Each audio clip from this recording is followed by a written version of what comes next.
말씀하신 대로 손에서 쥐고 있는 것이 손으로 쥐고 있는 것이 아니라 손에서부터 놓을 때에 오히려 살 길이 생긴다라는 그 말씀을 기억하게 해 주십시오.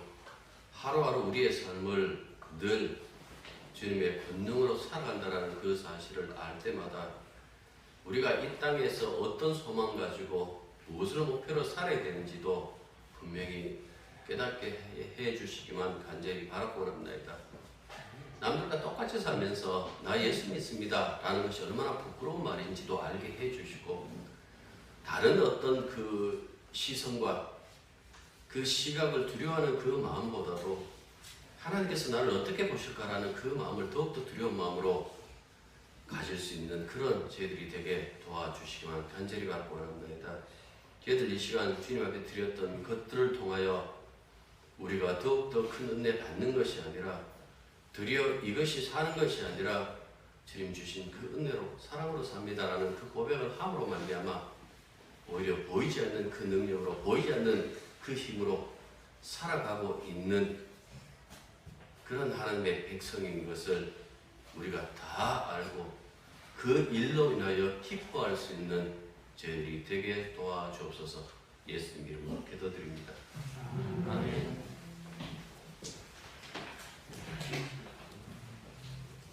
그 예배 시작 전에 제가 장소한 것처럼 자 오늘까지만 현장 예배와 라이브 이원으로 드리겠습니다. 그리고 다음 주부터는 정상적으로 예배를 드리는데 대신 당분간 정심은 식사 교제는 하지 않겠습니다. 이게 굉장히 중요하거든요. 출애굽기 때 보십시오. 밥 먹다 나왔어요. 그죠? 그 예수님께서도 십자가에 지시기 전에 식사 교제 하신 것처럼 기독교에 대해서는 이 공동 식사가 굉장히 중요합니다. 그 문제 가지고 우리가 고린도 전서에서 거기에 어떤 일이 벌어졌는가라는 그 부분도 보기도 했고요. 그래서 제가 그냥 한 24일부터 식사했으면 좋겠어요. 근데 한 주 더 땡길 수도 있는데 전체 이번 우리 그 연휴가 끝나고 난 다음에 성나무도 우리 그 새로운 어떤 그 환자들이 발병 안 했습니다. 거의. 그러니까 그걸 잘 방어했다고 생각하면 여러분들 다 지금 보면 집에 안 계시죠? 놀러 다니시죠? 그 놀러 다니시면서 그 사람들 만나기도 하고 접촉하기도 하는데 멀쩡하지 않습니까? 이제는 뭐 떠나갔다 까지는 아니지만은 아주 약한 세력으로 남아있다라고 생각하시고 이제는 정상적으로 우리가 드릴 수 있도록 하겠습니다.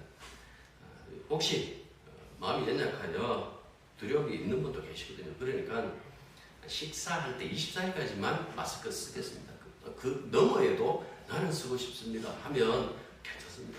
쓰시면 되고 그때까지만 우리가 예배 시간에 좀 불편하더라도 마스크 쓰고 그렇게 하도록 하겠습니다. 5월 31일 날 원래 5월 초에 하려고 했는데 이 시절이 시절이다 보니까 미뤘습니다만 5월 31일 날 지난번 우리가 투표한 대로 그 결과를 가지고 있지 않습니까? 그래서 집사 장례 이철성, 그다음에 권사팀 김영아 이렇게 임직식을 5월 31일 날 주일날 그 오후 예배 때 하도록 하겠습니다. 자, 말씀은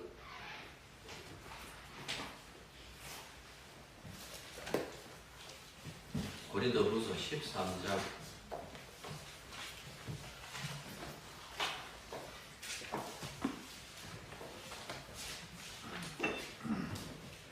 1절부터 4절.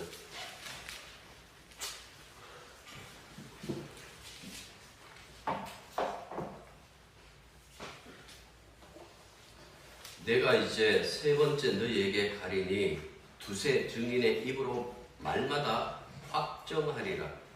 내가 이미 말하였거니와 지금 말하였으나 누구든지 전면할 같이 자기의 뒤를 부정하고 그 다음 모든 사람들의 길이 말하노니 내가 자신만을 용서하지 아니하리라. 이는 그리스도께서 내 안에서 말씀하시는 증거를 너희가 구함이니 그는 너희에게 대하여 약하지 않고 도리어 너희 안에서 강하시니라. 그리스도께서 부활하시고 십자가에 못 박히셨으나 하나님의 능력으로 살아계시니 우리도 그 안에서 하나 너희에게 하여 하나님의 능력으로 그와 함께 살리라. 아멘. 교회마다 문제 있습니다. 문제 없는 교회는 없을 겁니다. 그런데 고린도 교회는 현대교회가 안고 있는 어떤 이 문제, 종합 세트를 가지고 있다라고 그렇게 볼 수밖에 없습니다. 지금 우리가 이렇게 보면서 이게 교회냐 혹은 이게 그리스도인의 모습이냐라고 했던 그 모든 어떤 그 범죄의 유형들이 이 고린도 전후서에 다 나타나고 있는 겁니다. 왜 이렇게 많은 문제를 안고 있는가라는 것은 어떻게 보면 우리가 고린도 전서와 후서의 이 분량만 봐도 알 수가 있는 거예요. 이것 외에도 교회들마다 바울이 편지를 쓰는데요, 대부분 짧습니다.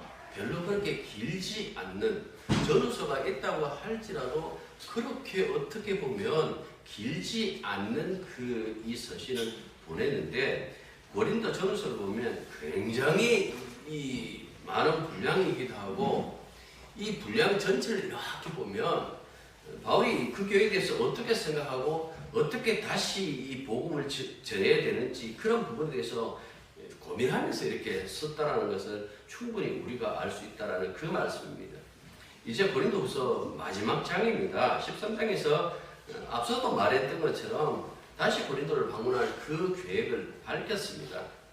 두 번째 방문한 이후로 많은 시간이 지났으며, 그리고 이 편지를 보내고 난 후로도 한참 지났습니다. 그래서 바울이 다시 너희들에게 가겠다라고 그렇게 얘기를 해요. 첫 번째 편지, 근데 이 고린도 전서잖아요. 첫 번째 편지에서도 성도들의 범죄에 대해서 자신의 어떤 그 분명한 견해를 밝혔습니다. 2절 보시면 첫 번째 단락 한번 보십시오.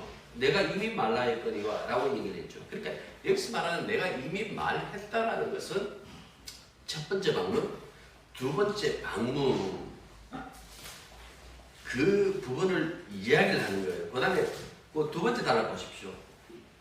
첫 번째 단락에서는 내가 이미 말하였거니와 라고 했고, 두 번째 단락 보시면 두 번째 대면하였을 때와 같이 이렇게 얘기를 했어요. 그래서 보십시오. 첫 번째 그리고 두 번째 방문했을 때 사도 바울은 한결같은 그 이야기를 했다라는 그 말씀이에요. 방문을 세 번 하면 견해가 달라지는가? 이 사람들이 너무 반발이 심하니까 일단은 교회를 안정시켜야 되겠다, 은혜롭게 합시다 하고 그 죄를 다 덮겠다는 이야기인가? 아니에요. 첫 번째 방문하고 시간도 굉장히 많이 지났어요. 그러면 시간이 지났으니까 사도 바울의 어떤 생각도 변했는가? 아니에요. 첫 번째 편지와 두 번째 사이에 이 생각에 변화가 없어요. 두 번째 방문과 그러면 세 번째 방문 이제 하는데요. 세 번째 방문하면 견해의 차이가 벌어지는가? 아니요. 그것도 없다라는 그 이야기를 해요. 그래서 세 번째 단락 보시면 내가 네 번째 단락입니까? 네 번째 단락 보시면 그 얘기를 하죠. 2절에 내가 다시 가면 용서하지 않겠다라는 그 말씀을 하잖아요. 왜 이렇게 엄정한 말투를 할까요? 그러니까 바울의 그 생각은 첫 번째 이 고린도의 방문에서 교회를 세우고 말씀을 전할 그때나 세 번째 방문하는 이때나 아무리 긴 시간이 지나가고 여러 가지 사건이 있었다 할지라도 여전히 바울은 같은 마음을 품고 있다라는 그 모습을 우리들에게 설명해주고 있다라는 그 말씀입니다. 바울이 오늘 본문에 보면 그 얘기를 해요. 1절 보시면 1절 두 번째 단락에 이렇게 보시면 그 얘기를 하죠. 두세 정인의 입으로 말마다 확인할 것이다, 확정할 것이다, 그렇게 말씀하고 있어요. 바울이 언급한 두세 정인, 그 율법을 기초로 한 그 말씀이에요. 신명기 19장 15절에 보면 사람의 모든 악에 관하여 또는 모든 죄에 관하여 한 증인으로만 정할 것이 아니요 두 증인의 입으로나 또는 세 증인의 입으로 그 사건을 확정할 것이며 이렇게 말씀하고 있어요. 어떤 사건이 벌어지면 그 사건 한 사람의 말을 듣고는 판단하지 말라는 이야기예요. 두 사람, 세 사람의 어떤 그 정확하게 같은 어떤 그 소리를 할 때 비로소 재판을 하고 확정하라라는 그 말씀입니다. 따라서 여기서 말하는 두세 증인이라는 것은 한 사건을 목격한 다른 사람들을 이야기를 하는 거겠죠. 그것을 염두에 두고 하는데 바울이 말한 이 두세 증인은 꼭 율법에서 말하는 신명기에서 말하는 두세 증인을 찾아서 말마다 확증하겠다라고 그렇게 받아들일 필요는 없다라는 그 말씀이에요. 왜 그런가 하니까 바울이 두 번 이 사람들에게 찾아가서 권면했어요. 세 번째 가요. 세 번째 방문, 두 번째 방문 이런 어구들이 두세 증인을 요구하는 말씀과 부합된다라는 그 말씀이에요. 그러니까 하나님의 사도인 이 사도 바울의 세 번 방문이 세 증인의 역할을 하는 것이다 라고 이렇게 이해하시면 된다라는 그 말씀입니다. 유대교에서도 한 사람이 세 번 방문해서 같은 경고를 하는 것은 세 명의 증인이 따로 이 일을 하는 것과 같은 가치가 있다라고 그렇게 간주를 했어요. 예. 성경에도 과연 그러면 그럴 수가 있는가라고 했을 때, 예, 그럴 수 있습니다. 솔로몬의 이 소년 시절 말고 그가 왕으로서 어떤 그 확고한 어떤 자리가 안착되었을 때에 그가 어떤 일을 했다라는 그 사실은 성경에서 자세하게 이렇게 밝혀주고 있습니다. 수많은 그 여인들과 결혼을 하죠. 계약 결혼을 하죠. 그러니까 이 부분이 결혼을 많이 했다라는 그것보다도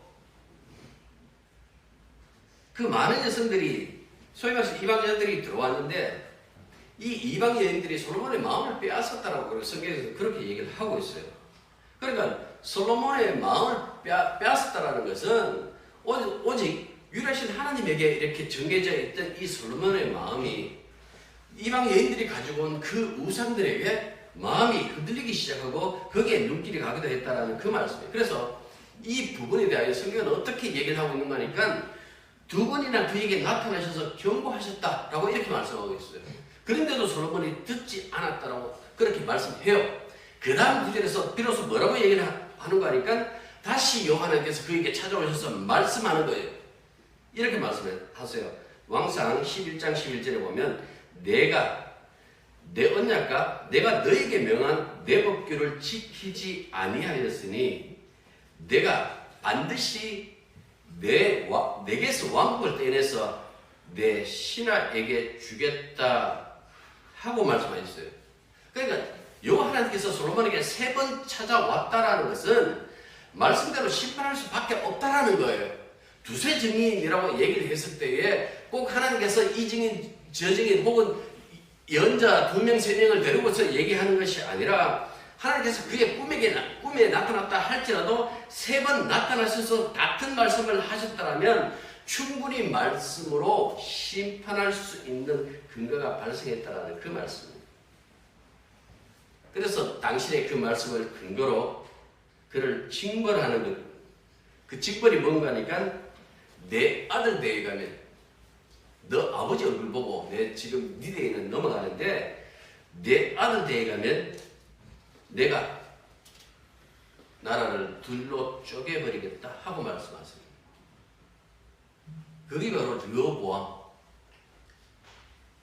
유다, 남쪽 유다, 여로보암, 북쪽 이스라엘 이렇게 갈라져. 르호보암이 아버지의 어떤 그 지혜로운 사람들, 그 신앙인들을 이렇게 배척하고 젊은 자기들 친구, 신앙도 없는 자기들 친구들의 말 들었다라고 그렇게 여러분들 얘기를 하잖아요. 여러분들 생각 잘 하셔야 됩니다.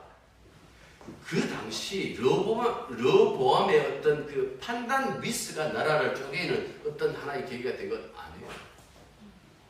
이미 앞에 내려진 그 징벌대로 그 말씀대로 되더라라는 그 이야기예요.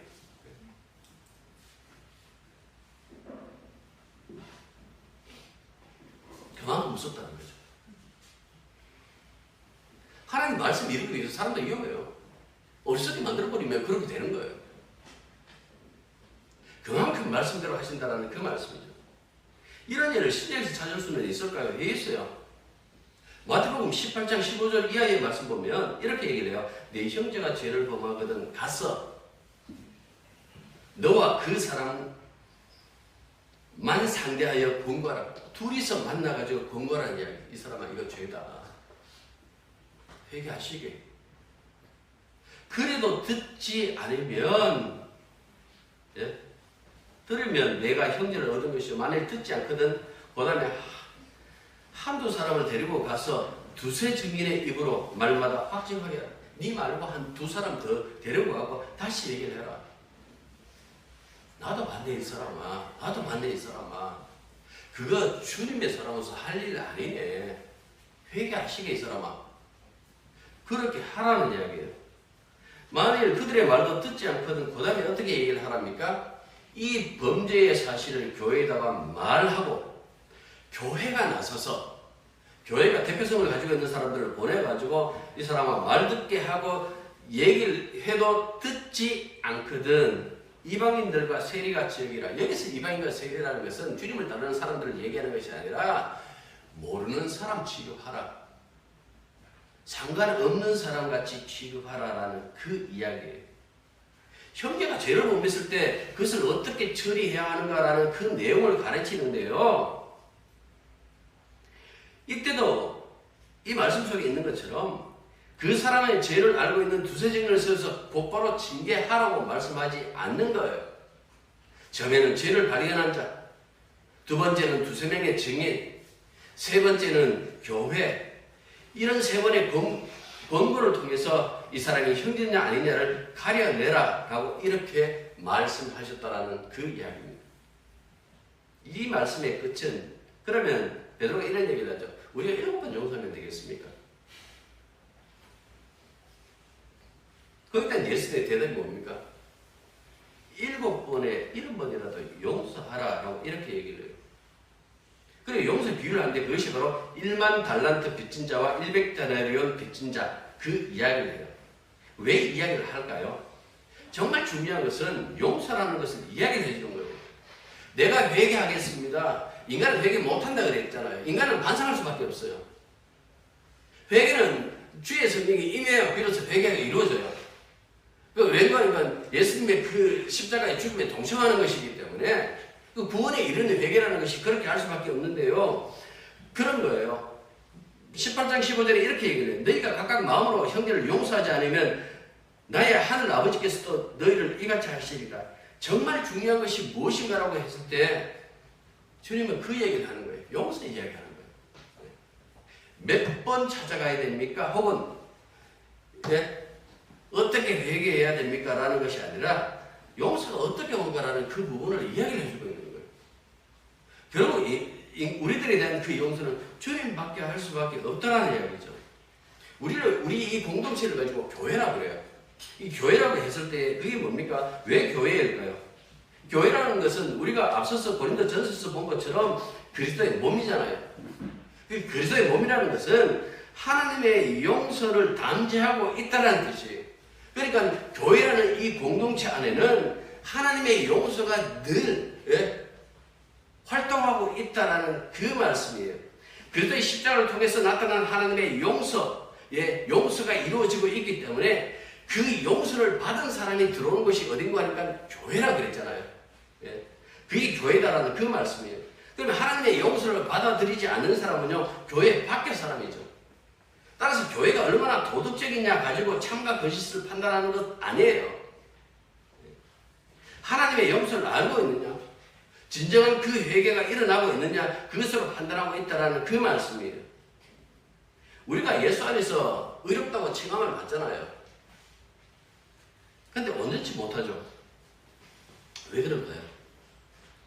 그 우리들의 의로움이라는 것이 도덕적인 의로움이 아니기 때문에 그래요.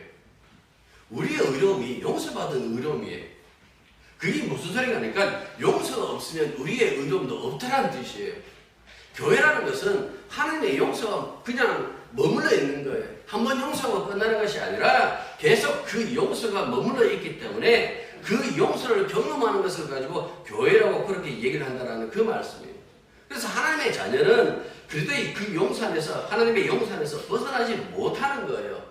그래서 우리를 공동체로 모아놓고 이곳에서 여러 가지 사건을 겪게 하면서 결국 보여주고자 하는 것이 무엇인가 하니까 하나님의 용서가 어떻게 이루어졌는지, 어떻게 우리에게 주어졌는지 그것을 알게 한다라는 그 말씀입니다. 우리 구원파 이단이라고 그래요. 왜 이럴까요? 저는 나름대로 우리는 그래도 도덕적으로 너처럼 그렇게 목사가 돈에 탐하지 않는다. 바우스라고요. 우리 인근에 있는 그 구원파 항상 그 얘기를 해요. 우리 목사님 늘 경건하시고 늘 가난하시고 불교의 법정이 있다면 기독교의 바우스가 있다는 식으로 그렇게 얘기를 하죠. 이 구원파의 잘못인 걸까요? 그런데 구원파의 잘못은 용서하는 분에 주목 안 해요. 용서받은 자신에게 주목해요. 그 자기가 어떻게 구원받았다, 내가 용서받았다, 그 날짜를 굉장히 이렇게 소중하게 여기고 있죠.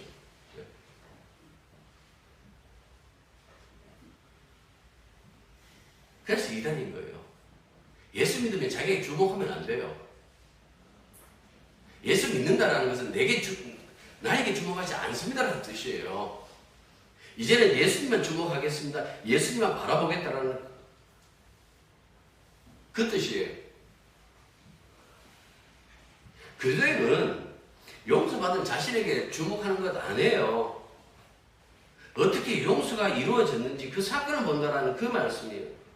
그분의 희생, 그분의 사랑, 그것 주목하고 그것을 드러내면서 살아야 그리스도인이다라고 얘기를 하죠. 내게 주목하고 내만 바라보는 것 아니다라는 그 말씀이에요.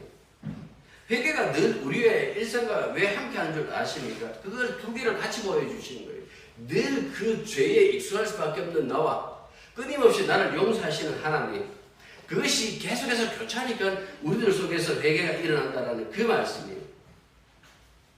그리스도의 자유, 로마서 8장에서 그 얘기를 하잖아요. 갈라디아서 그 얘기하죠. 예수님은 그리스도의 자유. 자유가 뭐라 그랬습니까? 내 마음대로 사는 것일까요? 내가 생각하고 싶은 대로 살아도 된다는 그 얘기일까요? 이제는 내가 마음대로 죄짓고 살아도 된다는 그 말일까요? 아니요. 그 자유라는 것은 용서를 누리고 있는 그 상태를 이야기를 합니다. 하나님의 용서 안에 있다는 그 사실을 가지고 자유 이렇게 얘기를 해요. 용서 안에 있어야 죄로부터 자유하죠. 네. 그만큼 하나님께서는 이 부분에서 분명히 교회라는 이 공동체를 통해서 우리를 붙잡고 있다는 그 말씀이에요. 자, 21절 잠깐만 한번 보십시오. 12장 21절. 우리들 교회에서 발전한 죄가 뭡니까?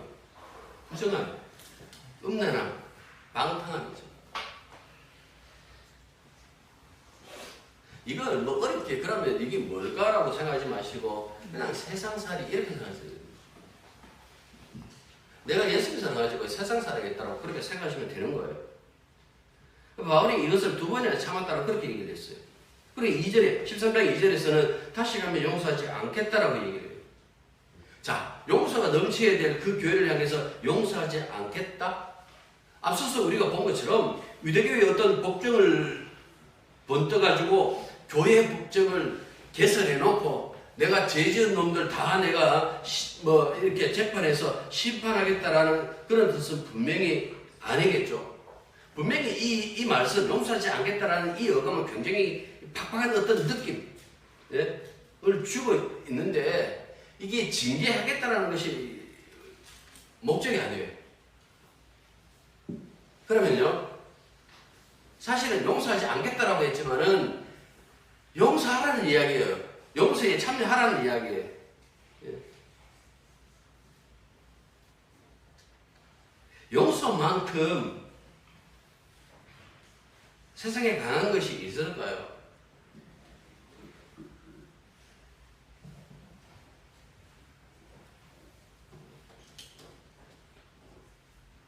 자, 보십시오.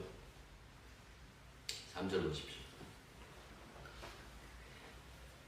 왜 용서하지 않겠다라고 말씀했는지 그 이유를 이렇게 해요. 이는 그리스도께서 내 안에서 말씀하시는 증거를 너희가 구함이니.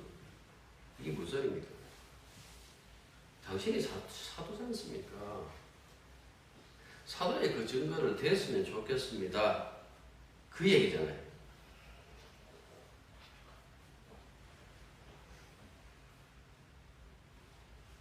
그래서 대답합니다. 그는 너희에게 대하여 약하지 않고 그리스도는 너희에 대하여 약하지 않고 도리어 너희 안에서 강하십니다. 그리스도께서 약하심으로 십자가에 못 박히셨으나 하나님의 능력으로 살아계시니 우리도 그리스도 안에서 약하나 너희에 대하여 하나님의 능력으로 그리스도와 함께 살리라. 함께 대하겠다라는 어떤 그런 의미로서 이렇게 얘기를 했어요. 근데 여기 보면 그러면 찾아가고 그들에게 막 기적을 일으키며 병든 자 기도하자 벌떡 일어나고 죽은 자도 살리고 어떤 그런 능력, 그런 강함을 이야기를 할까요? 이 약함과 강함은 하나예요, 하나. 그 약함이 강함이에요. 왠가 잘 생각해 보십시오. 그리스도께서 약하심으로, 그 약하심이라는 것이 뭡니까? 십자가에 죽으신 일이잖아요. 이 그리스도의 이 약하심이요, 세상이 창조되고 난 후에, 창세기를 가지고 얘기를 하면 창세기 3장, 인간이 범죄하고 난 이후에 한 번도 무너지지 않았던 죄와 사망이라는 그 강력한 진이 무엇을 통해서 무너집니까? 예수님의 십자가를 통해서. 그게 무너졌다라는 그 증거가 부활이에요.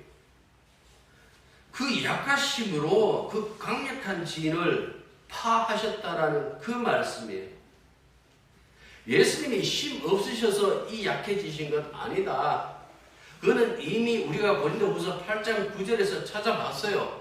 우리 주 예수 그리스도의 은혜를 너희가 알거니와 부요하신 이로써 너희를 위하여 가난하게 되심은 그의 가난함으로 말미암아 너희를 부요하게 하려 하심이라. 그러니까 그리스도의 그 약하심 자체가 교회를 구원하시는 그 약하심이다라고 분명히 얘기하고 있다는 그 말씀이에요. 우리가 기도할 때 이렇게 기도하기도 해요. 전지전능하신 하나님, 어떤 마음을 가지고 계세요? 그 소리를 하십니까? 하나님의 세상을 창조하셨다는 어떤 신앙 고백인가요? 대부분 아닙니다. 내가 전지전능하신 하나님이라고 할 때에 무엇이 가니까 그 능력 가지고 내 좀 세워주면 안 됩니까? 그 능력으로 나를 좀 고쳐주시면 안 됩니까? 그 능력으로 나를 좀 성공시켜 주시면 안 되십니까? 그런데 성경을 여러분들 읽어보시면 하나님께서 세상을 바꾸시고 자기 백성을 구원하시는 그 방법이 과연 강한 힘에 있는가라는 것을 한번 생각해 보십시오. 오히려 우리가 고린도전서 본 것처럼 너무나 연약한 것으로 세상이 보기에 미련한 것으로 우리를 구원하셨다. 그것이 바로 십자가라고 그렇게 시작하지 않습니까? 구약을 하면서 나실인 이야기, 나실인 삼손 이야기 우리 참 많이 했어요. 여러분 힘하면 늘 뭡니까? 삼손이죠. 그런데 삼손이 과연 자기 힘으로 이스라엘을 구원했습니까? 아닙니다. 죽음으로 구원해요. 나실인이라는 특수한 그 죽음이 이스라엘을 구원했다는 그 사실을 삼손을 통해서 보여줬어요. 그런데도 이 고린도 교회의 사람들의 일부, 지금의 다수의 사람들이 뭐라고 얘기를 하는 거 아니까? 주님 내게 능력 주십시오. 내게 힘 주십시오. 얘야 힘 가지고 다 망했다라고 하는데도 불구하고 뭐라고 얘기를 합니까? 내게 힘 주십시오. 예수님은 정말 약한 모습으로 십자가 지신 모습으로 내게 나타났는데 그 예수님을 자꾸 밀치내는 거예요. 주님 그거는 주님 2000년 전에 그 한 일로 그냥 끝내시고요. 아직까지 그렇게 하고 계시면 어떡해요? 지금은 권능의 주로서 내가 원하는, 우리들이 원하는 모든 것들을 다 이루어 주셔야 되는 것 아닙니까? 사람들이 늘 그것만 생각하는 거예요. 지금도 보십시오. 이 세상에 유일하게 먹히고 있는 것이 뭐라고 생각하세요? 힘이에요, 힘. 이거는 세상에 한 번도 변한 적 없어요. 고대 사회부터 현대 사회까지 변하지 않는 것이 하나 있다면 그게 뭡니까? 힘이에요, 힘. 권력. 마블 엔터테인먼트. 마블사에서 어벤져스 시리즈. 처음에는 영웅이 한 사람이 등장해요. 그래서 지구를 구하고 나라를 구하고 하다가 이제는 어떻습니까? 떼거지로 나오죠. 혼자서는 감당할 수 없는 외계의 어떤 강력한 힘을 얘기하기도 하지만은 여러분들 가만히 보면 이 어벤져스 시리즈 보면 떼거리로 나와요. 아이언맨, 토르, 헐크, 캡틴 아메리카, 블랙 위도우, 스파이더맨, 호크아이 등등 슈퍼 히어로들이 이렇게 모여서 이 외계 아까 대항하죠. 왜 이렇게 하는 줄 아십니까? 세계대전을 2번이나 했거든요. 그 싸움을 통해서 1대1로부터가 안 된다는 그 사실을 안 거예요. 연합해야 된다는 그 사실을 안 거예요. 그런데 연합해서 무엇을 구하는 거 하니까 힘이었어요. 이 세상에 끊임없이 추구하는 것이 뭔가 하니까 힘이에요. 예수님 잡히시던 날 밤에 베드로가 칼을 휘둘렀어요. 뭐라고 말씀하셨습니까? 칼을 사용한 자 칼로 망한다고 그랬어요. 힘은 망할 수밖에 없어요. 영원한 권력이 있던가요? 영원한 힘이 있던가요? 그런데도 왜 사람들은 이 지구를 구할 수 있는 것은 힘밖에 없다라고 생각해요?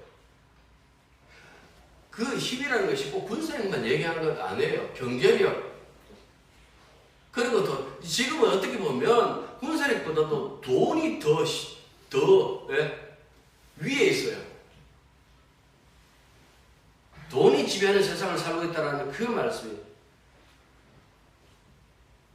그렇게 보십시오. 왜 이렇게 생각할 수밖에 없을까? 처음부터 죄진 인간들이 깔려놓은 그 판이 그렇다 그랬잖아요. 선악구조. 선이 뭡니까? 힘이에요. 여러분들 국회의원 찍을 때 누구 찍습니까? 힘 있는 사람. 누가 양심이 더 보드라운가? 누가 그 폭풍 가운데서도 정말 어떻게 보면 약자를 위해서 쓰는 거, 여러분 그 생각 한 번도 안 했죠? 내 이 말하면 내 대구 경북에서 쫓겨날 것 같아서 내가 안 하는데 내가 굉장히 싫어해요, 대구 경북.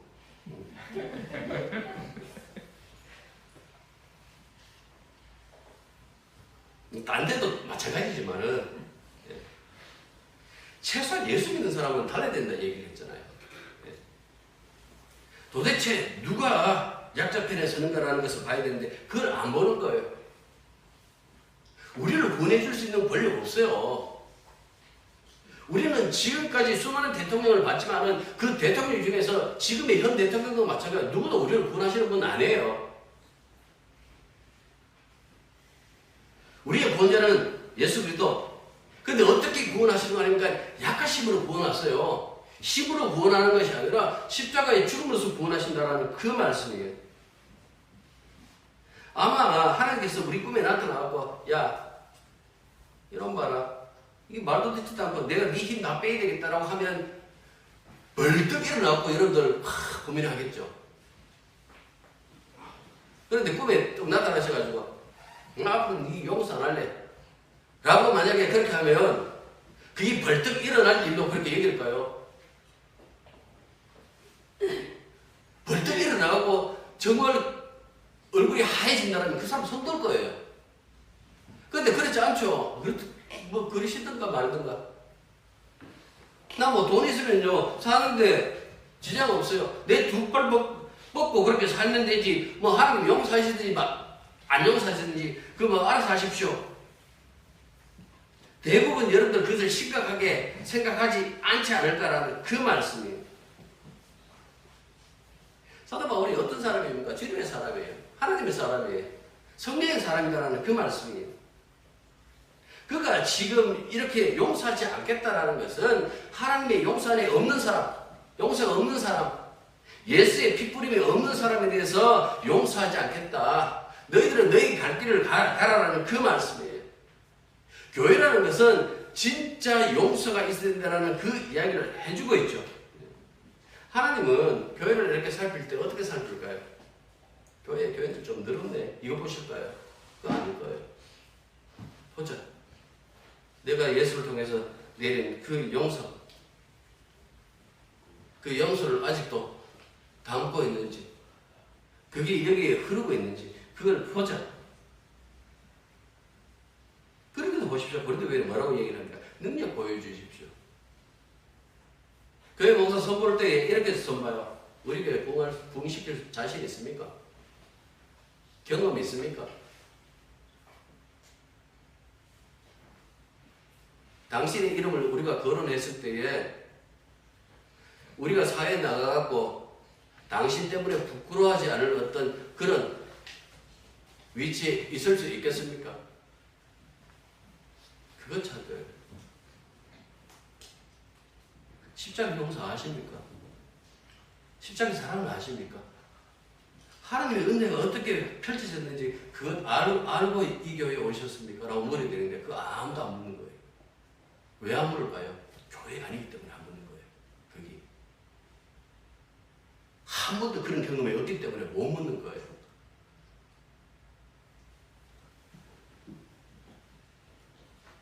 오늘 본문 3절과 4절이 믿음의 기본적인 구조예요. 약하신가 강한? 도대체 어떻게 우리를 구원하시는지. 십자가 약하신가 부활의 능력은 역설이에요. 역설. 그리스도적 역설요. 바울이 그들에게 보이는 하나님의 어떤 능력이라는 것이 뭐겠어요? 용서예요. 용서. 주님이 너를 용서하신다. 과거 청산하자. 용서다라는 그 말이죠. 그런데도 이 고린도 교회들은 십자가 부활의 의미를 제대로 파악하지 못하고 있는 거예요. 그러니까 보니까 늘 우리 저 사람 좀 부끄러워가지고. 바울이 세 번째 여러분들 그 고린도 교회를 방문했을 때 갑자기 몸이 좋아질까요? 세 번 구했지만은 하나님께서 은혜 족하다 하고 안 들어주셨다고 얘기를 했잖아요. 고린도 교회 세 번째 방문할 때 아이고 저 바울 안 되겠다 부끄러움 안 당하게 좀 충분히 좀 힘 좀 줘갖고 그래 보내야 되겠다. 여러분 그렇게 보냈을까요? 아니에요. 몸은 여전히 아픈 채 허약한 채 왔을 거예요. 말 주변은요. 말 주변은 여전히 부끄러울 정도로 어떻게 형편이 없을 거예요. 그런데 그런 글을 통해서 주님이 역사하신다니까요. 왜? 약함으로 구원하신다는 것을 보여주기 위하여. 하나님의 능력은 약함을 통해서 나타난다는 것을 보여주기 위하여. 그래서 바울이 그런 얘기를 하잖아요. 내가 주님의 하나님의 능력으로 너희들 앞에 너희들을 대면하겠다는 것이 그게 뭔가니까 아까 말씀드린 것처럼 뭐 병든 자 벌떡 일으키고 죽은 자 살린다라는 것이 아니라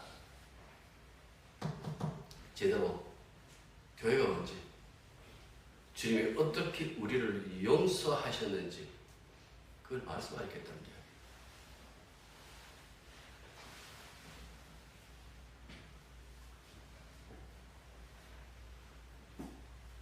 교회에서 한때 유행한 노래 하나 있었어요. 이거 사회에서부터 들어왔죠.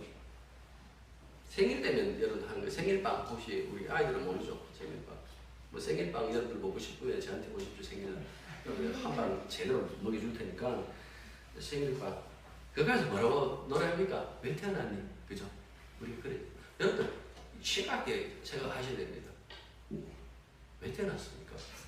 엄마 아빠의 실수입니다. 뭐 이렇게 얘기를 하지 말고 왜 태어났는가 곰곰이 한번 생각해 보십시오.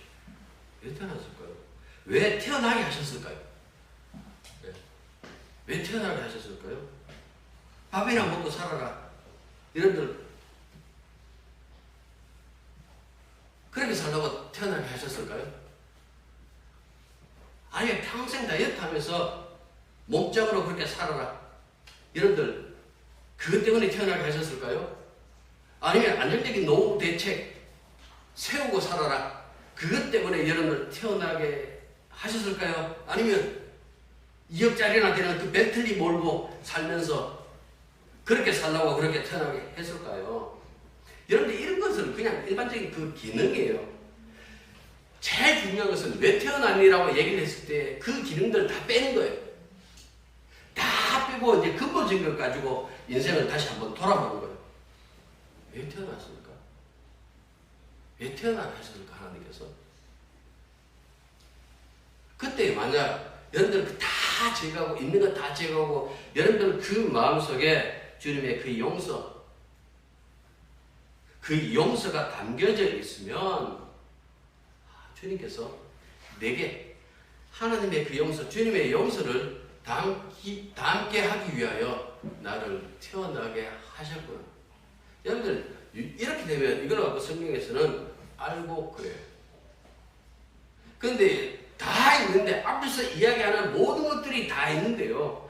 세상의 모든 사람들이 부러운 인생을 살고 있는데 그걸 다 제거하고 난 다음에 텅텅 비어버리는 하나님의 용서가 없으면 여러분들 이걸 갖고 뭐라고 얘기를 하는 성경에서 주님이 뭐라고 얘기를 하시고 하니까 죽정이라고 이렇게 얘기해요. 이 시편에 있는 말씀이에요. 시편 1편에도 있죠. 죽정이. 바람에 나는 기호와 같다. 그걸 죽정이 이렇게 얘기했어요. 여러분들 오늘 뭐 비 오다 말았습니다만 비바람이 이렇게 보면 거리 보면 빈 봉다리 막 이렇게 휘날리잖아요. 그 빈 봉다리 보면서 인생이란 저런 것이 되는데 그렇게 생각하십니까? 나도 저렇게 살고 싶어. 여러분들 그렇게 생각 안 하시죠? 그 빈 봉다리 같은 인생. 주님의 용서를 담지하지 않고 있으면 여러분들 가치는 그거밖에 없어요. 그럼 그 죽정이라고 그렇게 얘기를 해요. 그게 귀하겠습니까? 왜 심판하실까요? 뭘 갖고 있는가 보시는 거예요. 얼마만큼 실속적인 실속에 있는 인생을 살았는가 보자. 세상 뭐 갖고 갈 수 있어요. 뭐 세상 거 갖고 오죠. 너는 내 용서를 담고 있었네? 내 사랑을 담고 있었네? 그래. 내가 원하는 인간상은 바로 이거야.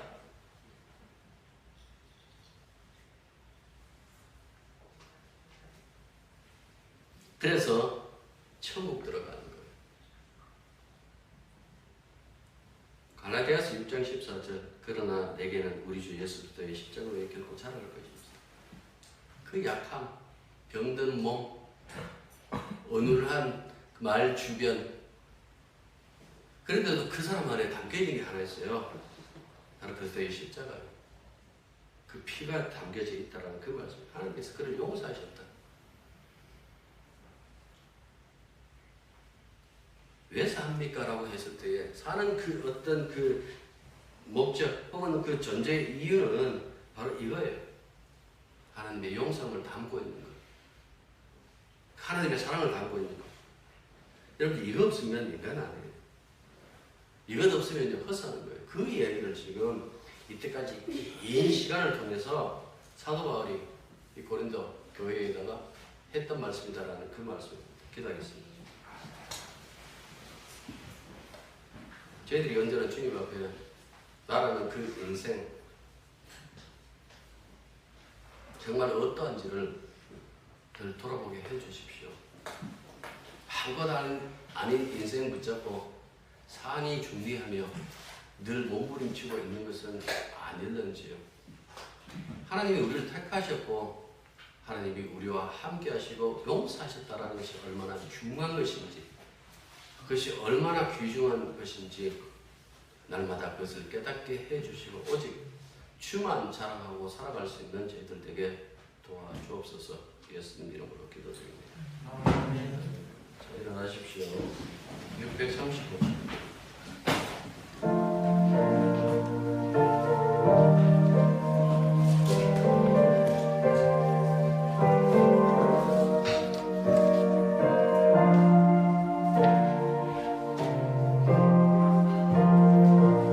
하늘에 계신 아버지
하나님의 교통하심과 교제하심이 진실로 하나님의 용서 속에 살아가고 있음을 깨닫고 항상 주만 드러내고 기뻐하기로 다짐하는 당신의 자녀들 위해 이제부터 항상 함께 있기를 축원합니다.